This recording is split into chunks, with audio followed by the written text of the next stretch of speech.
Olá, eu sou Leonardo Pessoa, presidente da Sociedade de Pneumologia e Tisiologia do Estado do Rio de Janeiro. Sou professor adjunto de pneumologia na Universidade Federal Fluminense, em Niterói, no Rio de Janeiro. E estamos aqui na nossa sede da Subterg, no Largo do Machado.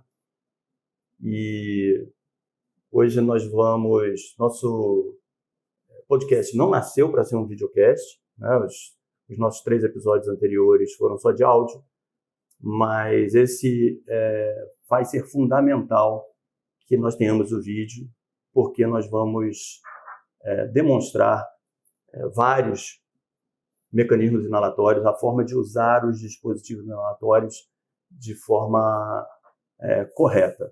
A gente espera que seja útil aí para os colegas médicos menos familiarizados, os estudantes de medicina, os pacientes também, e também os colegas pneumologistas podem fazer uso, talvez, desse vídeo para auxiliar na orientação de seus pacientes.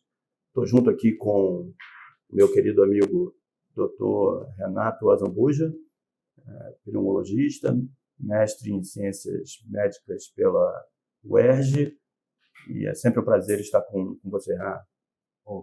Prazer é todo meu, Léo.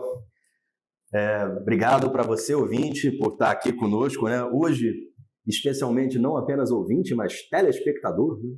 Esse nosso episódio especial. Obrigado pela sua participação, pela sua presença. Obrigado por fazer comentários aqui, né? A gente tem tentado acompanhar aí os comentários para ter essa interação com vocês. E antes da gente entrar no nosso tema aí de hoje, eu quero fazer aí um aviso, né, um convite que a Subterg vai realizar no próximo 28 de setembro desse ano, de 2024, lá em Botafogo, na Berkeley, que fica no Colégio Brasileiro de Cirurgiões, o CPT, que é o curso de Pneumonia e Tuberculose. As inscrições já estão abertas pelo site da Simpla, para médicos pneumologistas ou não pneumologistas, também para estudantes de medicina. Os estudantes de medicina há um desconto bastante especial, né? Depois dá uma olhada lá no site da Simpla, confere a nossa programação e faz a sua inscrição para garantir a sua vaga. Isso aí, Renato, obrigado. Eu sugiro também que quem está chegando nesse episódio 4 nosso, não deixe de escutar os anteriores, especialmente o episódio 3, que isso vai dar fundamentação para se entender melhor aqui o que a gente vai trabalhar hoje no episódio 4. Tá? Lá nós dissemos que existem alguns tipos de mecanismos inalatórios, os mecanismos em pó, tá? E os mecanismos em spray, o aerosol dosimetrado. Existe também o mecanismo em névoa, mas esse é muito menos utilizado no tratamento de asma. E hoje, fundamentalmente, nós vamos demonstrar para vocês, eu vou começar pelos mecanismos em pó, que são mais simples. Lá disse eu e o Renato, em todos os mecanismos inalatórios é fundamental que o paciente expire, esvazie o peito totalmente até o momento em que ele não consegue mais expirar, e então ele encaixa o mecanismo na boca, aspira, enche o peito de ar, levando a medicação até o pulmão e depois ele faz uma pausa. Você deve fazer uma pausa de não mais do que 10 segundos, cerca de 10 segundos já é bastante suficiente. Claro que cada mecanismo tem sua particularidade de montagem, mas em seguida as etapas de expiração, aspiração e apneia são comuns a todos os mecanismos. Vou começar por um tipo de mecanismo em pó, a gente fala em pó seco, tá? Que é o aerocaps. Esse a gente precisa encaixar a cápsula para sua utilização, tira-se a tampa, abre-se o mecanismo. Aqui é um espaço perfeito onde se pode encaixar a cápsula que vem em refil junto com esse inalador. Encaixa-se a cápsula, fecha-se o mecanismo, aperta-se essa tecla para furar a cápsula, né? Quando isso se faz já com a cápsula aqui no interior do mecanismo, vê-se aqui umas travinhas de ferro que vão furar a cápsula. Isso é fundamental, portanto, encaixa essa cápsula, fecha-se, fura, e agora aquelas etapas que a gente combinou. Ar para fora,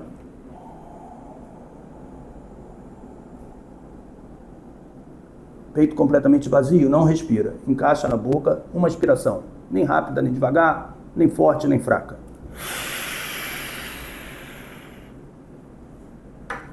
Tira e prende por 10 segundos.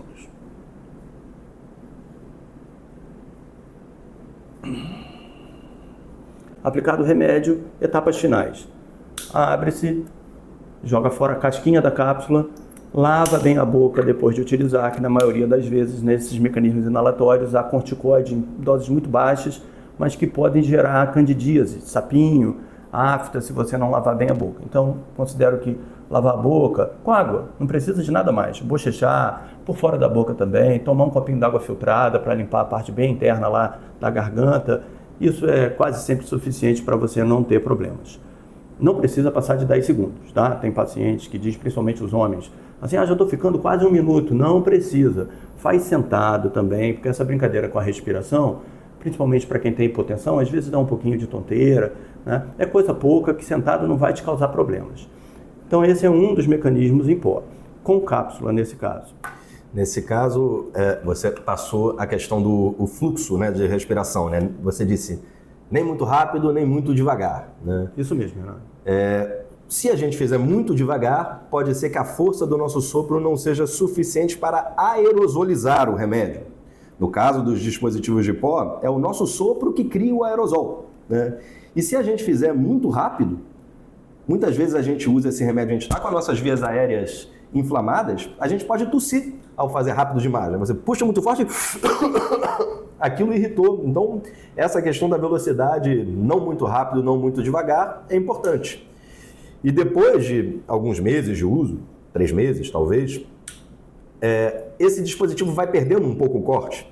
Então pode ser que a primeira vez que você comprou o dispositivo com a cápsula, na segunda vez você comprou só a cápsula, refil, porque você já tinha o inalador, mas depois dos 3 meses vale a pena você comprar um novo inalador, porque ele vai perdendo o corte e ele pode já não furar a cápsula tão bem. Perfeito, Renato. Assim, independente, ainda que esteja furando bem, já tem impurezas, por mais cuidadoso que você seja. Então, de 3 em 3 meses, há que se comprar uma caixa nova com o inalador novo, porque sim, há caixas só com refil, ela é até um pouco mais barata. O que o Renato chama de sopro, eu chamo de chupão. São nomes vulgares que não pode ser realmente nem muito rápido, nem muito devagar. Um outro, então, aqui está. Vocês já imaginam, tira a tampa, esse se abre assim e não estou conseguindo por esse lado. Não tem problema, vai por esse. E aqui está o compartimento para se encaixar a cápsula de novo. Encaixa a cápsula, fecha, esse se fura assim. Apertou-se 2 vezes e agora as 3 etapas importantes. Ar para fora, ar para dentro.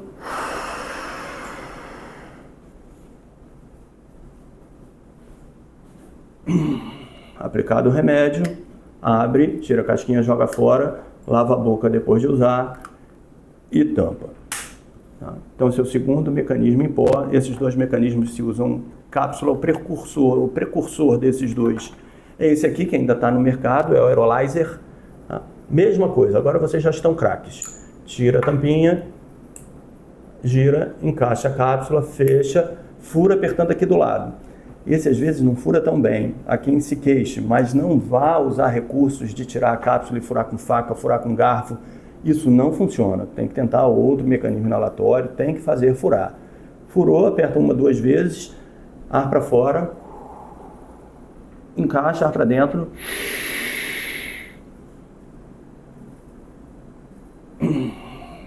Abre, joga fora, mesma sistematização, joga fora.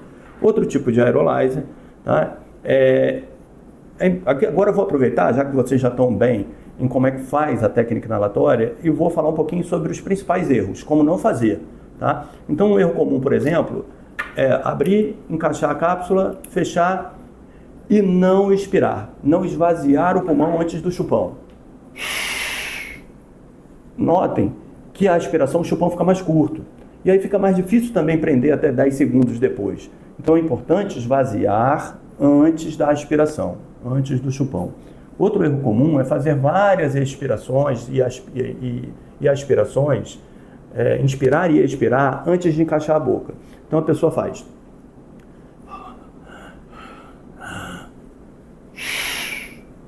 E o chupão fica mais curto ainda. Tá? Então tem que ser com o pulmão vazio. Ar para fora.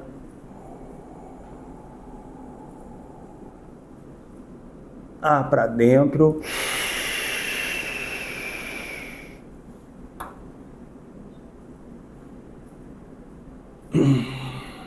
Tira e prende. Abre, joga a casca fora e lava. Todos esses são mecanismos de cápsula. Tá? Temos já mecanismos em que você não precisa encaixar cápsula. Tá? São tidos como mais modernos. Muitos preferem a cápsula. Tá? E a gente compreende isso, a gente tenta adaptar o tratamento sempre que possível ao que o paciente prefere. Então, um deles, por exemplo, é o discos. Esse é um placebo.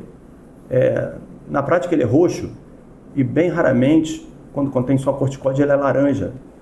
Quase é difícil encontrá-lo. Mas discos, e esse não precisa encaixar a cápsula. Você coloca o dedinho nesse vão, vai até o final, até ouvir um clique, surge outra alavanca. Você aperta a alavanca, traz a alavanca até o final, até ouvir um segundo clique. E a medicação, que é um pó minúsculo, como nas anteriores, esse menor ainda, o pó, sai por esse bocal. Ar para fora, encaixa, ar para dentro.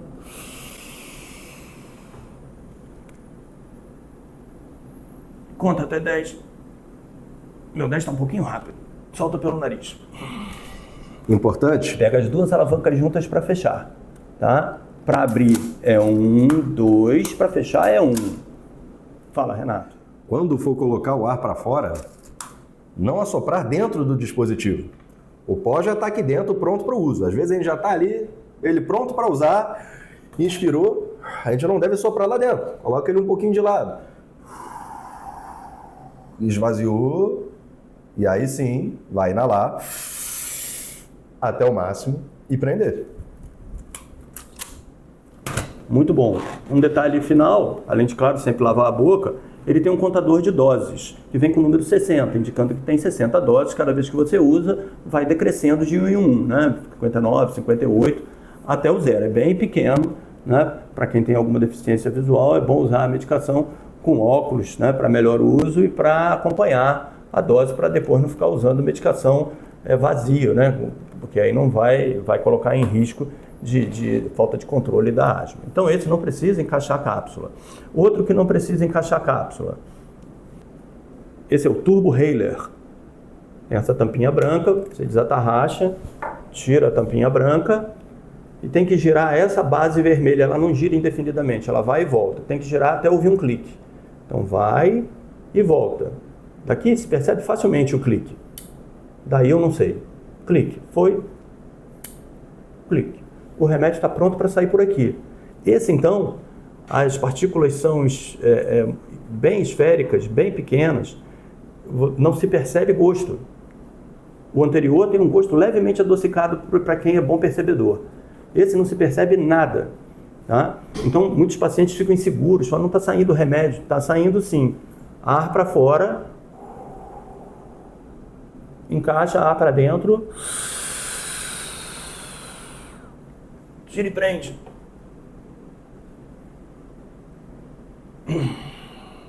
Está aplicado o remédio.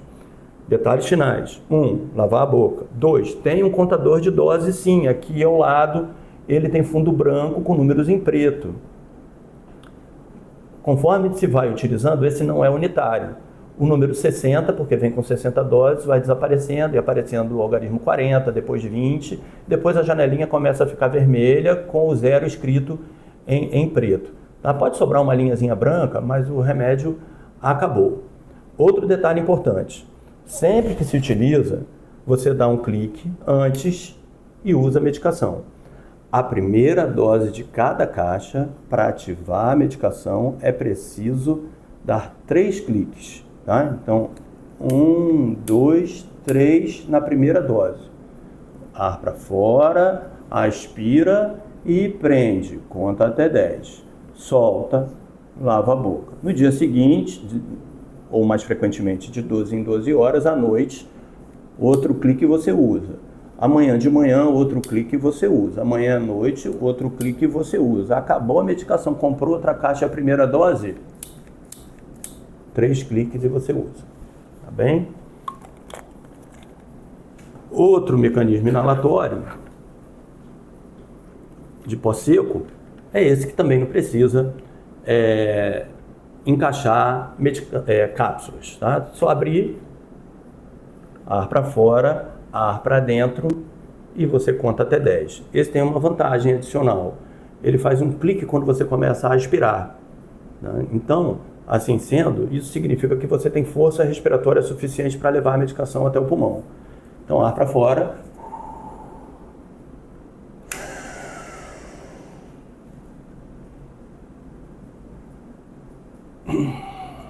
Dentro daquele conceito que a gente dizia no começo, caso você não inale com aquela forçazinha mínima que precisa para aerosolizar o remédio, ele não vai fazer o clique.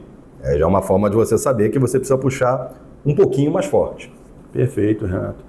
Um outro detalhe é o seguinte, tudo que eu demonstrei até agora, em geral, é uma aspiração de 12 em 12 horas. Tá?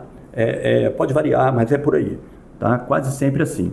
Essa medicação é um pouco diferente. Tá? Ele até pode ser de 12 em 12 horas, mas não raramente o médico precisa lhe prescrever 2 aspirações de 12 em 12 horas. E aí, ressalto, abriu, ar para fora, ar para fora, ar para dentro.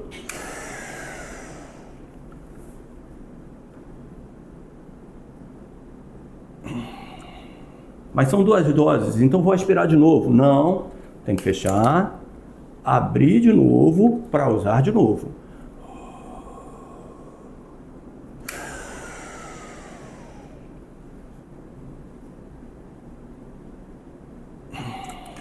E lava bem a boca depois de utilizar. Outro mecanismo chamado elipta é assim. Já se vê que o contador de doses é maior, né, do que os anteriores. Dá para ver com mais facilidade. Tá? Ele vem com dose suficiente para um mês. Os demais também. Tá? Apesar daqueles quase sempre serem usados pelo menos 2 vezes por dia. E esse contém drogas que em geral se usa 1 vez por dia. Então é só abrir esse chapeuzinho, que a cor varia. Esse é apenas um demonstrador. Então dependendo da droga, esse chapeuzinho vai ser... Ou das drogas, esse chapeuzinho vai ser azul ou vai ser vinho. Abre e pronto, o bocal fica exposto. Tá? É importante saber que essa parte não deve ficar para baixo, porque o pozinho pode cair por aqui. Tá? Essa parte, esse respirador, não deve ficar para baixo, porque o pozinho pode cair. Então, abriu, mantenha-o assim ou assim. Então, ar para fora.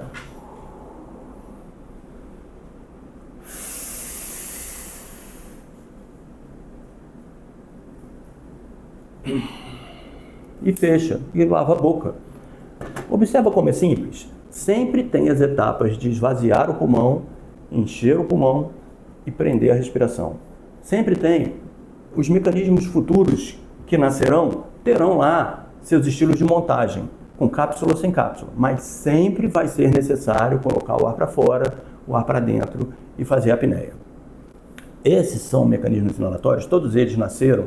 O seu precursor, o seu antecessor, o primeiro dos mecanismos inalatórios. É verdade que os pneumologistas mais antigos dirão ainda que havia outros mecanismos parecidos com perfume para utilização, mas ainda hoje o mais utilizado dos mecanismos inalatórios, dos dispositivos inalatórios, são os sprays, que tem o nome oficial de aerosol dosimetrado ou nebulímetro, como a gente falou no episódio 3. Nele também é preciso expirar, aspirar e fazer a apneia, as 3 etapas. Mas ele tem um detalhezinho, expirar na etapa aspirar. É fundamental que você inicie a aspiração junto com a pressão no topo do mecanismo. Isso é, você tem que apertar o mecanismo junto com o iniciozinho do chupão. Caso contrário, a medicação não chega aos pulmões. E é por isso que nesse tipo de mecanismo há muito mais erros. De maneira geral, os pacientes erram muito mais do que nos mecanismos anteriores. Então é preciso treinar muito e, eventualmente, mesmo treinando, não se consegue utilizar qualquer mecanismo inalatório que seja, mas isso acontece, essa dificuldade acontece mais frequentemente no uso dos sprays. Tira a tampinha. Para alguns precisa agitar, para outros não. Menciona-se na bula quando é preciso ou não. Eu peço para agitar em todos. Ar para fora, igualzinho aos anteriores. Peito está vazio? Não respira. Tá? Encaixa na boca, aperta e chupa junto.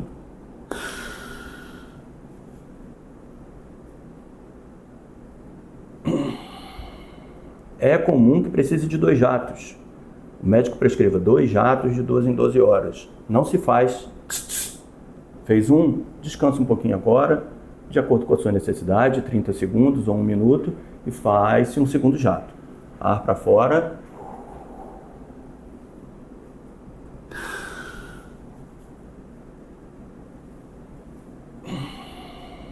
Lava a boca depois de usar. Se você não comprimir junto com a aspiração, comprimir e depois aspirar, a fumacinha da medicação, a névoa, vai sair por aqui e você vai perceber que a medicação não chegou aos pulmões. Se você não aspirar imediatamente, você vai perceber, especialmente se não fechou bem a boquinha ao redor desse bocal, que está escapando fumaça, névoa, pela sua boca. Então tem que fechar bem a boca ao redor do mecanismo inalatório. E apertar e chupar. Não pode...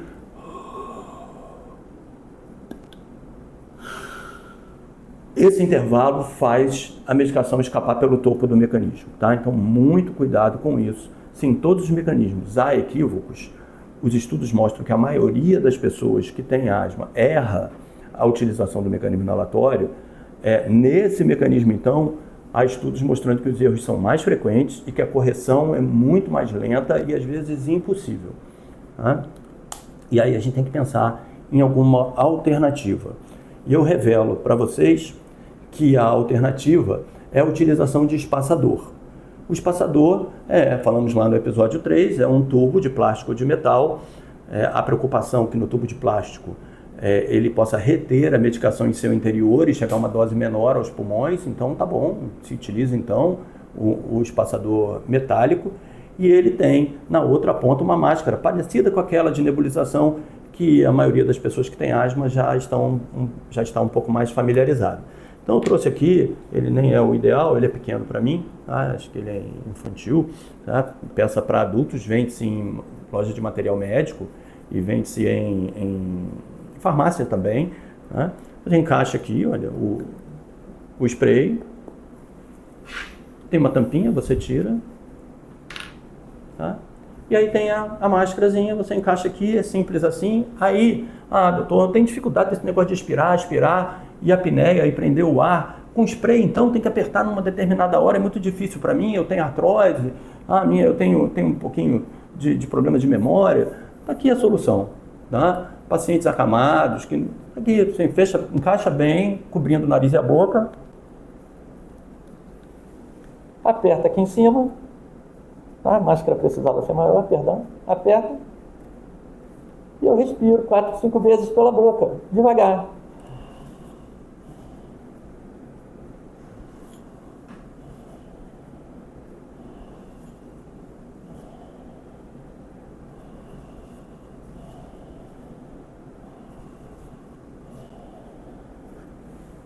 São 2 jatos, doutor. O médico passou 2 jatos. Descansa 30 segundos, 1 minuto e faz de novo.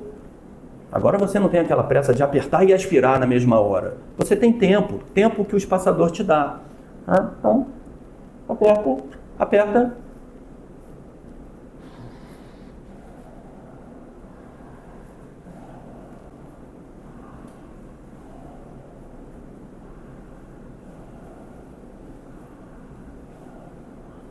Prontinho. Isso nasceu para auxiliar na utilização desse tipo de medicação para crianças até 6 anos de idade.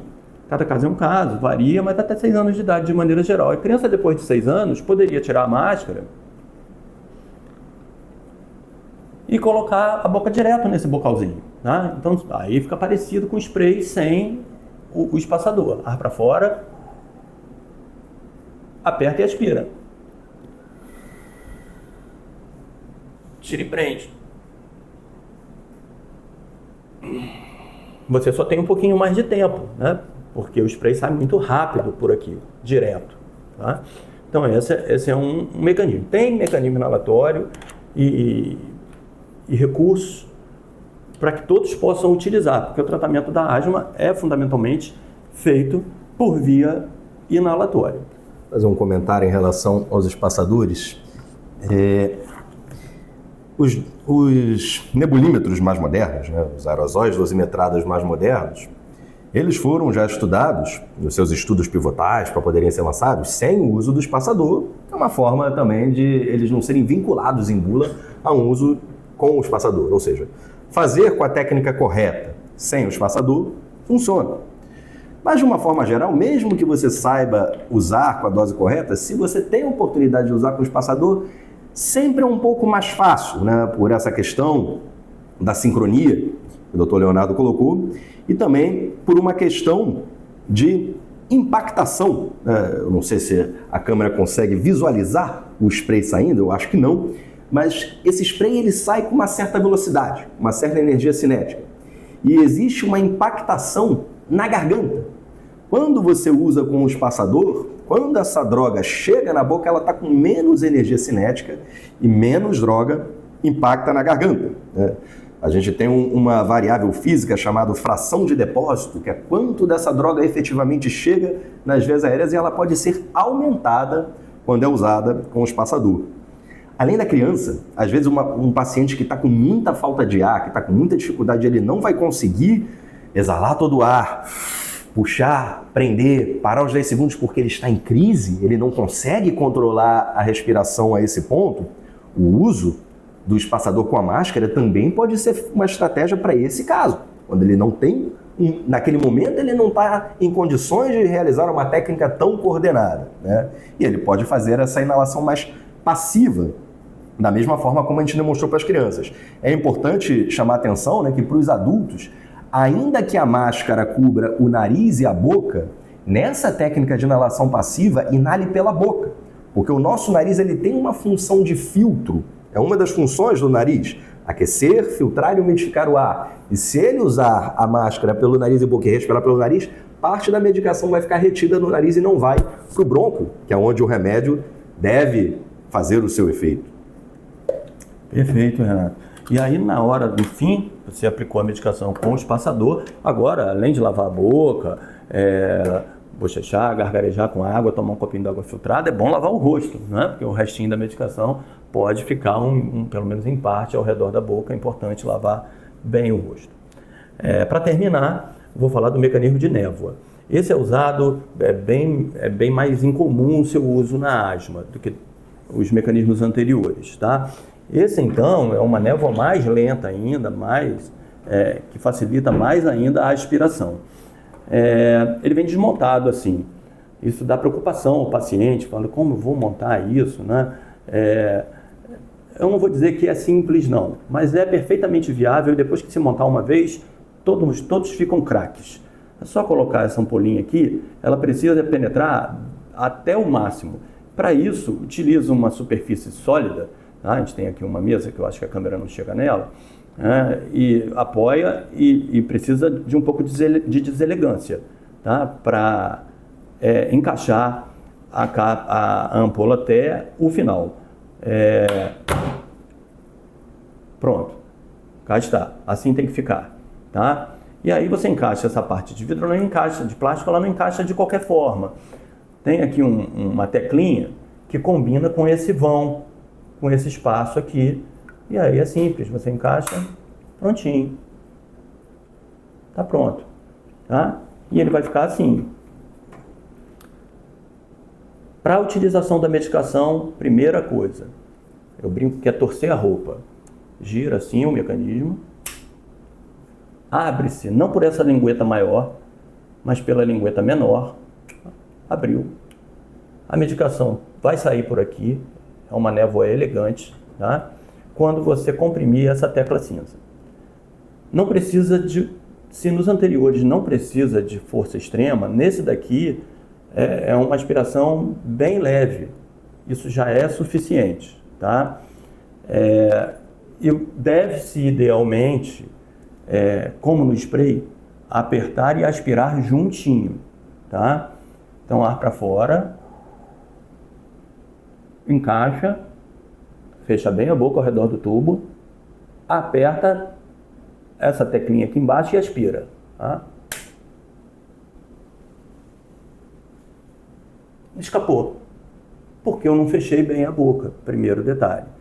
Essa névoa, normalmente se usam 2 jatos, 2 aspirações. Aí tem que fechar, girar de novo, abre, e é essa névoa que você vai ver.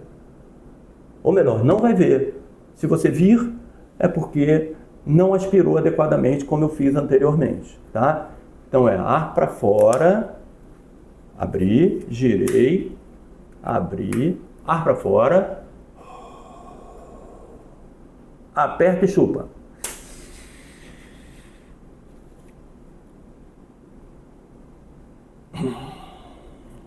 Fecha. Tá aplicado o remédio. Detalhes finais. Esse nem precisa lavar a boca porque esse não tem corticóide. Nos anteriores quase sempre há corticóide em doses pequenas, que são seguras, mas como disse, pode causar sapinho. Esse não. Tá? Tem um contador de dose aqui ao lado, de quantas doses tem. Tá? Você vai acompanhando por aqui. Um detalhe importante as primeiras 3 doses você deve descartar. Vai se perceber, quando você compra a caixa e abre, e aperta e despreza, que essa fumaça não vai sair, que essa névoa não vai sair. Na primeira não sai nada, na terceira não sai, na segunda não sai nada, na terceira sai muito pouco, é da 4ª em diante que você deve prosseguir com o uso da medicação. Pois bem, esses são os principais mecanismos inalatórios. Se o seu não está aqui, a gente se desculpa, né, Renato? Mas estou seguro de que as explicações lhe servirão, porque em todos tem expiração, aspiração e apneia. O objetivo era desmistificar o uso dos mecanismos inalatórios, tentar contribuir para reduzir esse número de equívocos que as referências bibliográficas insistem em nos mostrar. É preciso que todos os médicos ensinem, todos os médicos supervisionem a técnica, porque às vezes o paciente não acerta de primeira. Ele sai do seu consultório com a técnica correta, mas volta com a técnica errada. E os estudos mostram que com maior o número de vezes você ensinar, mais próximo o paciente está da técnica inalatória correta. Também temos a intenção de que você, paciente, pegue seu mecanismo vazio, leve na próxima consulta aos seus médicos, tá? E para treinar com eles, e que possam ter uma qualidade de vida melhor com a asma controlada, com o uso correto do mecanismo inalatório. Usando direitinho o remédio, conforme seu médico lhe orienta, usando também as medicações para o tratamento das doenças que acompanham a asma, como rinite, refluxo, ansiedade, depressão, você vai viver muito bem e vai passar a maior parte dos seus dias como se não tivesse asma. Renato, encerra aí pra gente. Bom, técnica correta é fundamental para o controle da doença, como a gente já colocou nos episódios anteriores. Talvez você precise em algum momento voltar esse vídeo, ver esse vídeo de novo para checar se a sua técnica está certa, e talvez valha a pena você compartilhar esse vídeo com aquele teu amigo que tem asma, com seu primo, seu parente, né, para que mais gente possa se beneficiar, né, e melhorar a sua saúde. Né? Não basta a gente, às vezes, pagar caro, né, no valor de uma medicação se a gente faz o uso errado. Né? Então, eu convido a você para ajudar a gente a disseminar a boa informação, né, para que mais gente possa estar ali checando se a forma de fazer a inalação da medicação para asma está correta e fazer o aperfeiçoamento que se faz necessário. Né? Obrigado por estar aqui com a gente, obrigado aí por estar acompanhando o nosso podcast, hoje o nosso videocast. Né? Se inscreve aí no nosso canal, ativa ali o sininho para ser notificado quando tiver vídeo novo. E a gente se vê aí nos próximos episódios. Um grande abraço! Um abraço, gente!